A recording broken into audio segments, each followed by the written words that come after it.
afraid, when everybody is worried, that God has given you courage, that God has given you freedom to worship Him, to honor Him. We celebrate you, King Jesus. We celebrate you, Jesus.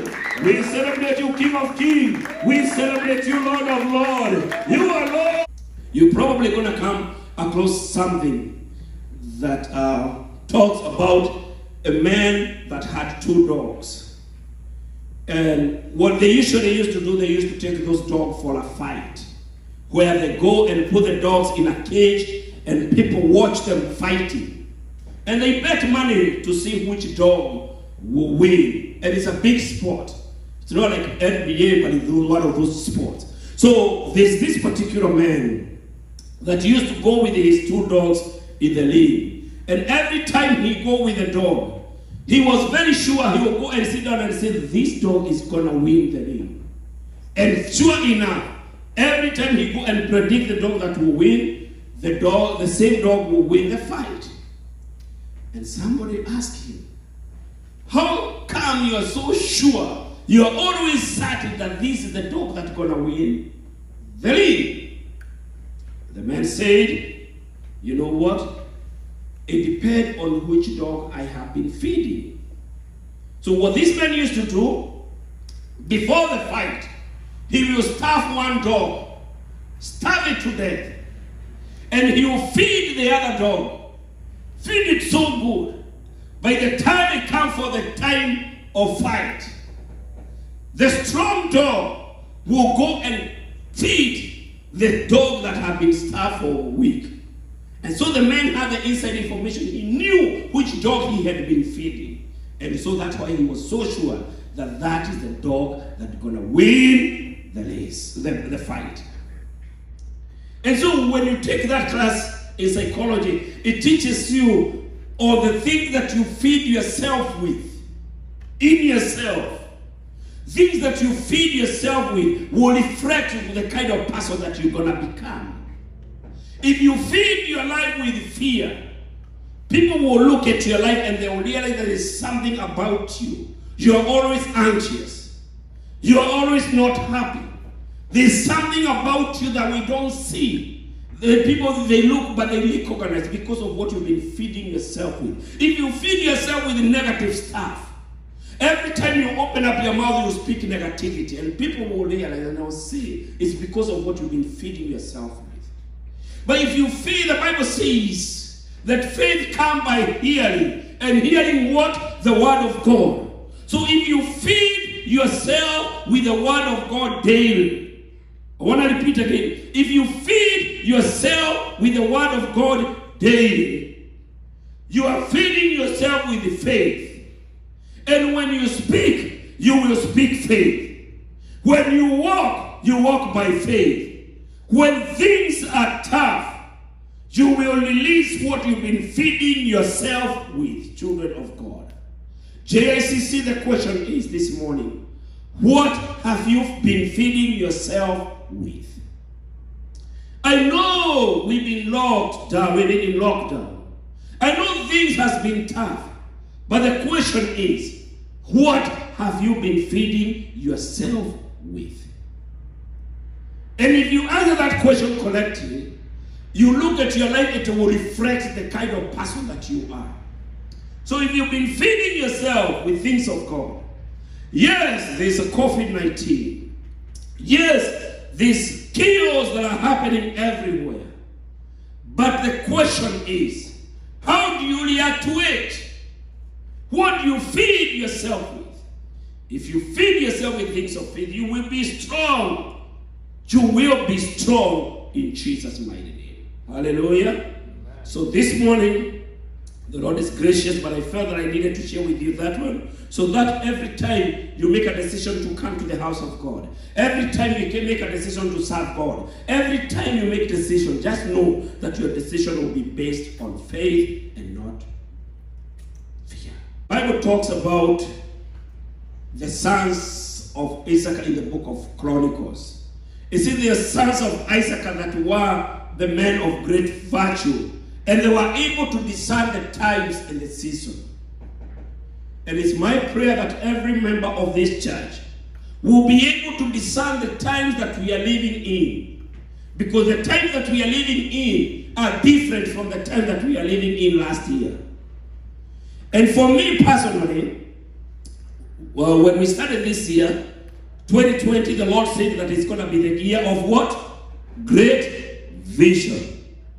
And you know, I was thinking about it this week, because when we were closing over the year, and even the first Sunday of the year, there are people who are, God had already given them a great revelation.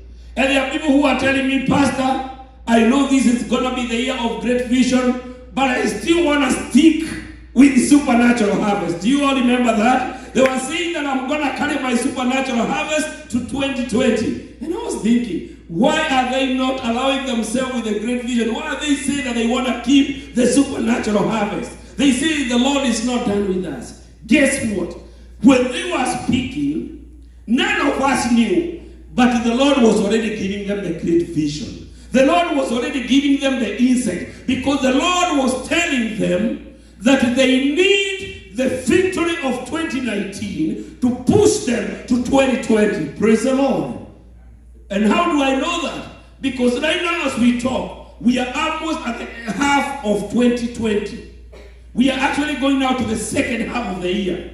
And people are looking at the year like, how did this year go? How did this? And it's going to go so fast. So you needed the victory of 2019. You needed the supernatural harvest of 2019 to push you to this year of 2020. Who is in your boat? That's the title of the sermon today. Mark chapter number 4, and we are going to go to verse number 35. The Bible says, on the same day when the evening had come, he said to them. So meaning that Jesus has been with the disciples the whole day, and he was with the crowd. As a matter of fact, he was teaching them about the parables. He had a busy day with them. And the Bible says that on the same day, when the evening had come, so when everything was quiet, when Jesus had left everything after the war, after the toil, he was tired, he had a busy day, and the Bible says that when the evening had come, he said to them, let us cross over to the other side. Let us cross over to the other side. And let me say something here. There's somebody that needs to cross over to the other side right now. There are people who are still, their mind stays and is still in lockdown. But the Lord is opening a new season. The Lord is saying that even though things are still the same, even though there's fires out there, even though there are protests out there in the street, that our mindset, we need to cross over to the other side. Because if you do not cross over, we'll be seeing you, but their mindset will be different. So the Lord is talking about the mindset here. So he told them, let us cross over to the other side of the lake. Of the other side. Amen. So, church, let us cross over. Amen. Now, when they had left the multitude, when they had left the multitude, let me tell you, church, there are times that comes that you need to leave the multitude behind. Because the multitude will only discourage you. The multitude will always talk behind you. The multitude will lag you behind. The multitude will tell you what is not possible. So there come a time in life where your faith has to start. You have to start with the faith, and you go to leave the multitude behind. If you want to go to school, young man, you need to leave the multitude behind and make up your mind and go to school. If you want to move on, if you want to invest in things in life, you have to leave the multitude behind and move on and get into to what the Lord has spoken to you. Hallelujah. How do I know that? Because the Bible said there was a woman also who had an issue of blood. And there was a multitude when Jesus was passing by. And the multitude could not even let her go close to Jesus. But she had to leave the multitude, and she purposed to go and touch the hem of the garment of Jesus. And the Bible says that the minute she touched the hem of the garment of Jesus, that she received her healing. So you got to leave the multitude behind. How do I know that? I know that because Bartimaeus, who was blind, when he heard that Jesus was passing by, the Bible says that he started crying and saying, Son of David, have mercy on me. And the Bible says that when the multitude were telling him to keep quiet, the more he started shouting, the more he kept on raising his voice. It's come a time where you have to leave the multitude behind. Amen? Because the multitude will always discourage you. Whether it's the multitude that we see for our young generation, whether it's the multitude online, that every time you post something, instead of giving you thumbs up, they give you thumbs down. When you are there, when you put your pictures over there, and you are expecting them to like, they look at your picture and they don't like them, and you are mad. You know what I'm talking about. So you see, the thing is, you got to realize that the multitude, you got to leave them behind. Amen? Otherwise you'll be so discouraged. You'll be so stressed. Amen? And every time you are looking, you'll be so stressed because of the multitude. So Jesus told the disciples, they left the multitude behind, and they took him along in the boat as he was. And the other little boats were also with him. So they took one boat, and there were also some other little boats that they came together with him. So in this life, there are boats, big boats, but there are also other little boats. Those are like a little problem that comes here and here. They will always be there with you when you're crossing over, when you're moving on with life. You cannot focus on those little problems. You cannot focus on those small things that comes in our life. You got to focus on Jesus himself. Amen? So the Bible says, and there was also a little boat with him, and a great windstorm arose, and the waves beat into the boat, so that it was already filling. But he was in the stem, asleep on a pillow. And they woke him and said to him, I want you to listen what they told him. Teacher, or master, or rabbi, or Jesus, do you not care that we are perishing? Do you not care that we are perishing? Because there's a storm in the boat. You are the one who told us to cross over to the other side. And now you came there and you went down and you slept. And we are fighting the storm. Do you not care? Those are the disciples. So Jesus, he rose and rebuked the wind and the sea. What did he say? The Bible says, he says, peace, be still. And the wind ceased, and there was exceedingly. And he said to one another, and the Bible says, the peace, be still, and the wind ceased, and there was a great calm. But he said to them, two things. Number one, why are you so fearful? How is it that you have no faith? And it's amazing because those are the two words that the Lord has been speaking to us out throughout this lockdown. Why are you so fearful? How is it that you have no faith? And they feared exceedingly, and he said to one another, who can this be, that even the wind and the sea obey him? The question is, church, who is in your boat this morning? Who is in your boat? Because the Bible says that Jesus and his disciples, they had a long day. They were tired. And Jesus came up with an idea that instead of spending the day where they were, he told them, let's cross over to the other side.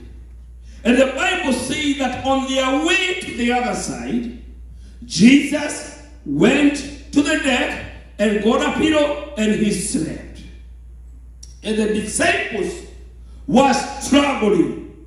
There was storm. Things were not working. And they were struggling by themselves. And they were asking, doesn't he care? I thought he's the one who gave us the instruction. I thought he's the one who knew that we are going through. But Jesus was asleep. And so the Bible says that when Jesus was there, the disciples woke him up. So the reason Why the Lord, we see the Lord knew that there were going to be storm on the way. But there's a little that he did not reveal to them when he told them, let's cross over to the other side. Because if he knew that he told them there will be storms, most of them will refuse to go.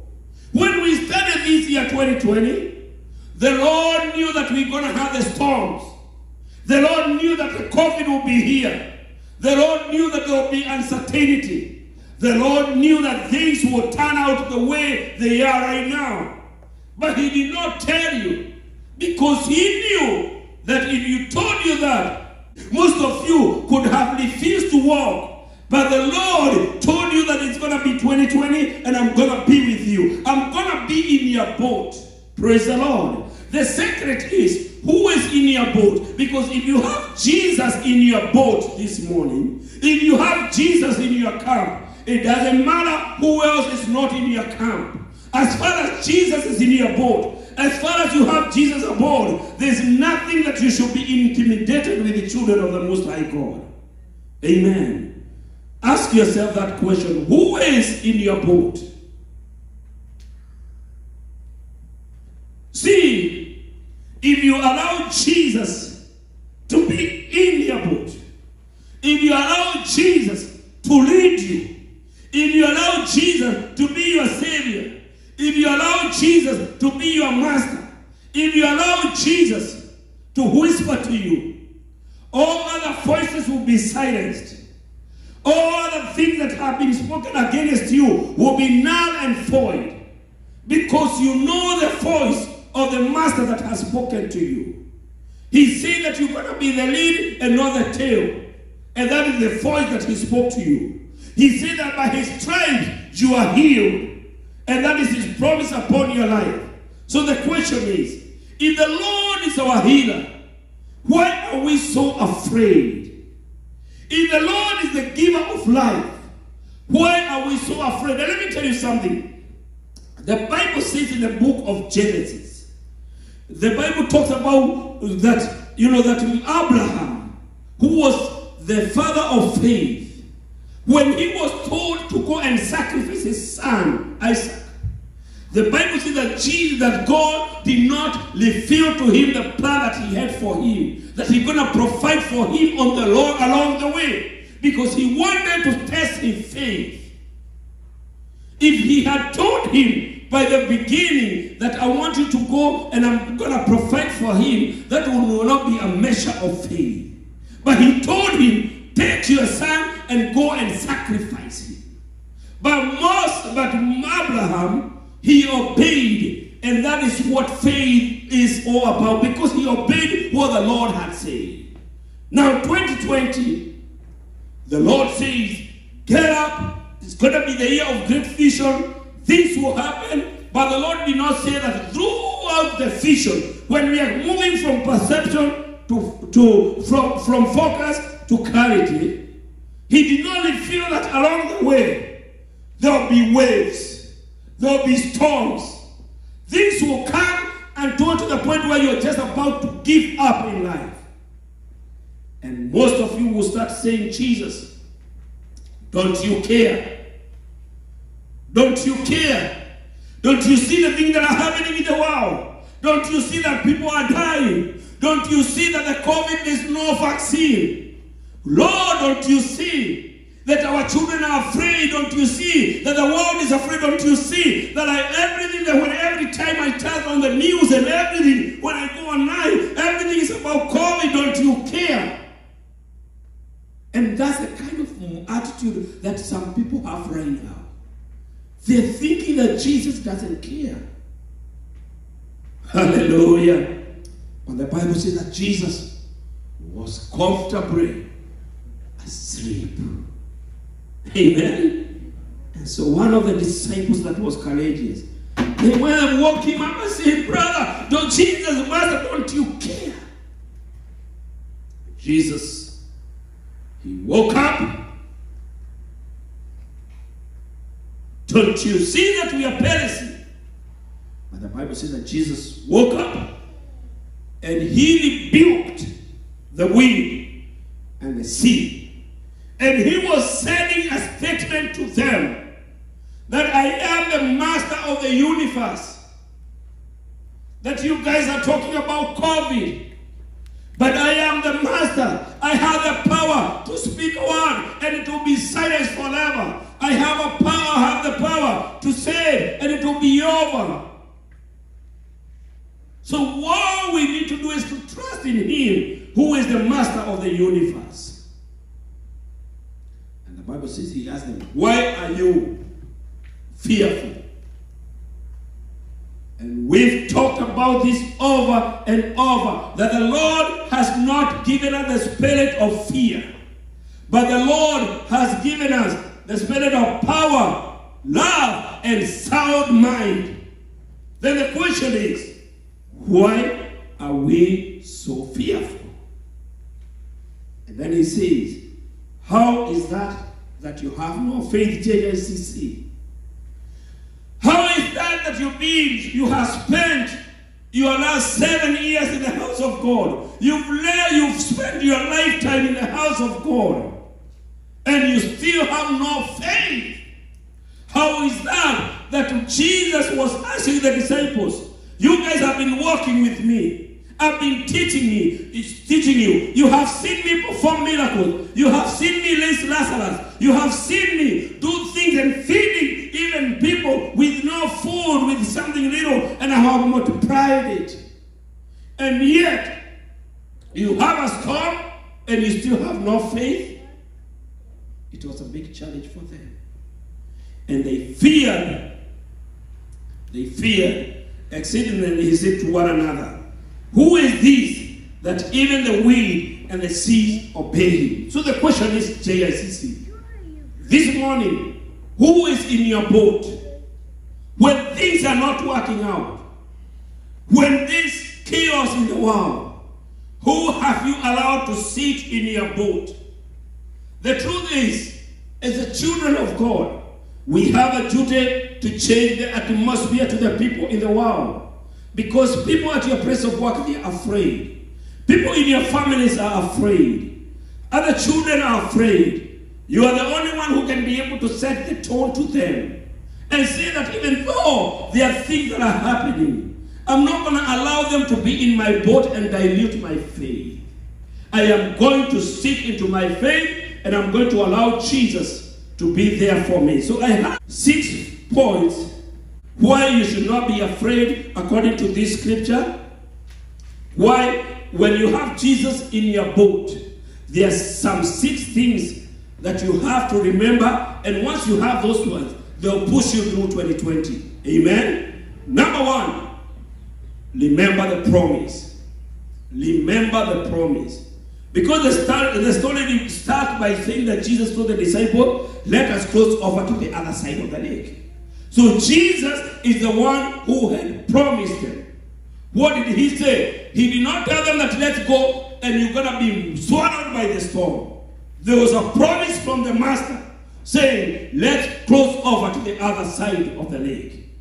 JICC, what is the promise for 2020? The promise for 2020 is year of great vision. So remember the promise. Amen? Some people are like, oh, what vision? We are perishing. We are dying. Things are not working out. The Lord is saying, remember the promise. Amen? Amen. Hallelujah. Remember the promise. And let me see. You see, Jesus had the word. He did not say, let's go under. He said, let's cross over. Amen? He was sure of what he was talking about. The promise was, let's cross over. The Lord did not say that you're going to have, he said you're going to have a great vision 2020. So let's cross over, not cross under. Amen? And he said the other side of the lake. So remember the promise. Number 2, leave the crowd behind. Leave the crowd behind. There are so many people that are not sure of themselves. They are not sure of themselves.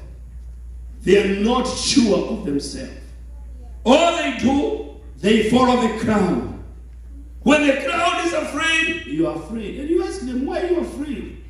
And they don't even know why they are afraid. They follow the crowd. They do things without just because. And for you, you see, I saw this one video that my daughter was watching about following the crowd.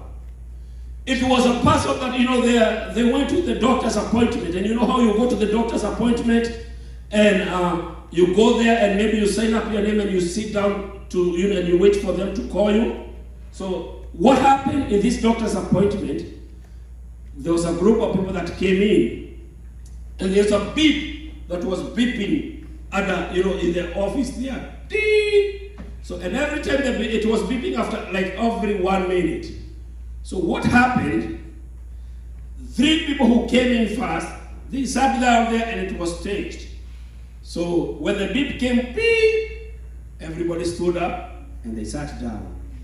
So the other people the people who were just coming for their regular appointment, they just came and they joined in. After 1 minute, beep, and everybody stood up, then they sat down. So it continued and the people kept on coming. So there were 3, there were 5 now, there were 6 people, and after 1 minute, the beep, beep, and everybody stood up and they sit down. So the 3 people that were staged, they went in for the doctor's appointment. The second guy went in. But the thing kept on beeping every minute. So these other people that came in, another crowd that was coming in, every time the beep, beep, beep, everybody stood up and they sat down. So the 3 people left that had staged. So, and everybody else kept coming in and kept coming in. And so one of the guys that had staged, now he came in from the other side. And he joined the crowd. And the people came, beep, and everybody stood up. And then they sat down. And this guy asked them, why are we standing up? And everybody was like, I don't know. Why are we standing up? Why are we standing up? And everybody was like, I don't know. Because they were following the crowd. They were doing things without even thinking, because everybody was doing it. They were doing it. And let me tell you, it's a very dangerous time where you can be following the crowd and you do things and you don't know why you are doing things. Amen? So, leave the crowd behind. Somebody say amen. Amen. Somebody say, leave the crowd behind. Leave the crowd behind. Come on, say it with the power. Leave the crowd behind. Are you afraid of the crowd? Leave the crowd behind. Amen. So number 3, make sure you are taking Jesus with you inside your boat. Wherever you are, number 3, make sure that you're taking Jesus with you inside the boat. Why? Because the only thing that assured the disciples, even with the storm, they knew that they had a master in them. So they had taken Jesus inside the boat. And so that's why they were able to go and wake him up. So even when things go wrong, JICC, I want you to remember to take Jesus with you inside the boat every time. Somebody say amen. Amen. Hallelujah. Number 4, don't doubt his love for you. Don't doubt his love for you. Because right now, with everything that is happening, with the chaos and everything in confusion, it's easier for you to doubt his love. That's why these people were asking you, don't you care? We are perishing. But his love for them was great. They were his disciples. Brothers and sisters, do not doubt the love that Jesus has for you. Do not doubt his promises toward your life. He is the Lord who started your family. He will make it great. He is the one who gave you those children. He will raise them for you. He is the one who gave you that job. He will protect it for you. He is the one who gave you good health. He will keep that health for you. Do not doubt God's love upon your life. He is the one who started this ministry for us. He will sustain us. He is the one who has kept and he has given you the promises. Do not doubt his love for you. Amen? Do not. Praise the Lord. They said, teacher, don't you care if you are drowning? Do you think Jesus was going with them to drown them in the sea? He cared for them. He loved them. But these guys, was still doubting. So you see, God sometimes he looks at us as his children, and he wonders why are we doubting his love upon our lives. He loves us so much, because the Bible says that for God so loved the world that he gave his only begotten Son, that whoever believes in him shall not perish but shall have eternal life. Lord loves you so much that even though you are the only person in this planet, he could have died for you. That's how much God loves you. So do not doubt his love for you. Amen. And number 5, be patient when you are halfway across. The Lord is teaching us to be patient, because the disciples, when they were halfway, the storm was there. But God is teaching me and you to be patient. That for your miracle to happen, sometimes it needs time. Be patient. Yes, I know you need those papers so much, but be patient. Yes, I know you need that job so much. Be patient. Yes, I know you want to become rich and become a millionaire today, but be patient. The Lord is processing you. Hallelujah. The fact that you're not a millionaire today doesn't mean that you're not going to become a millionaire tomorrow. Hallelujah. Be patient. I know we want things to happen instant, because we live in an instant generation. Microwave generation. But the Lord is saying that even in our microwave generation, just be patient. Amen? When they were halfway, they were bitter.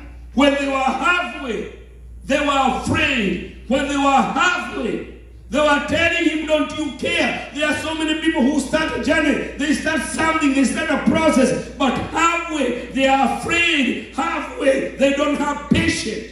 It is something that the Lord is teaching me and you during this lockdown, is to be patient. Amen?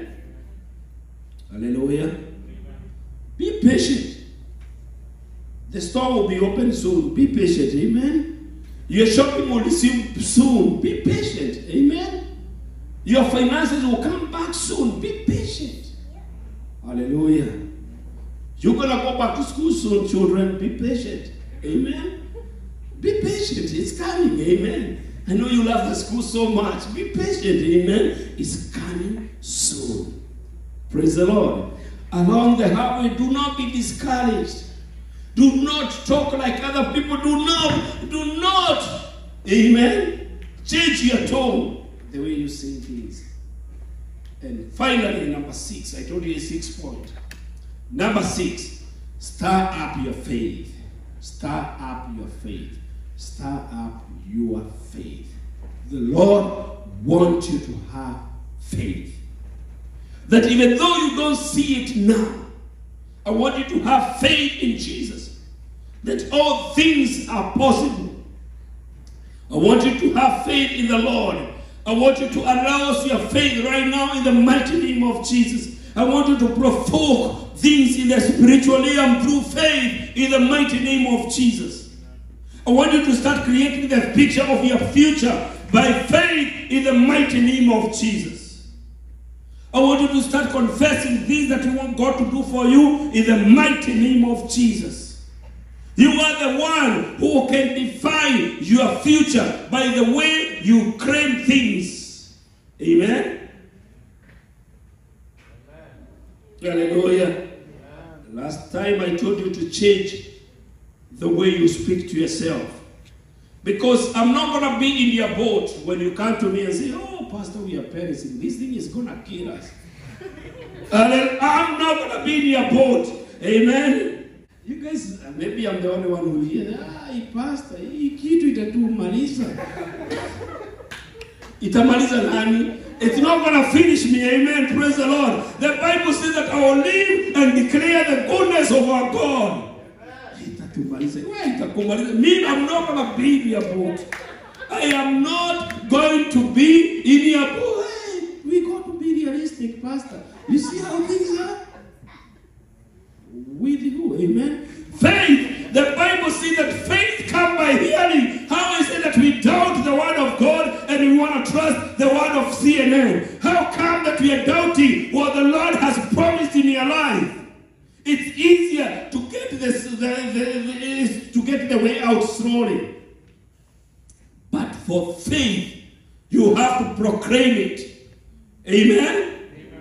You got to know the kind of foundation that we are laying for ourselves and for our children. Hallelujah. My purpose is to lay the foundation of faith upon this church. To lay the foundation of faith upon my children. To lay the foundation of faith upon the church of Christ. Because if we do not lay faith, fear will take over, and the spirit of fear will take control. And in the name of Jesus, we bind and refuse the spirit of fear in Jesus' mighty name. May you have faith in Jesus. May you have faith in Jesus. Hallelujah. We speak faith upon our children. We build the spirit of faith upon them. We declare that they will succeed in Jesus' name. Say, Lord Jesus, I want to have faith. Lord Jesus, I want to have faith. Lord Jesus, I want to have faith. In the name of Jesus, Lord, restore our faith today, oh God. You have said it. You have done it for us, oh God. We declare faith. We declare courage. In the name of Jesus, we refuse the spirit of fear, the spirit of intimidation. In the name of Jesus, the time that we have actually celebrated life. To be alive is a miracle.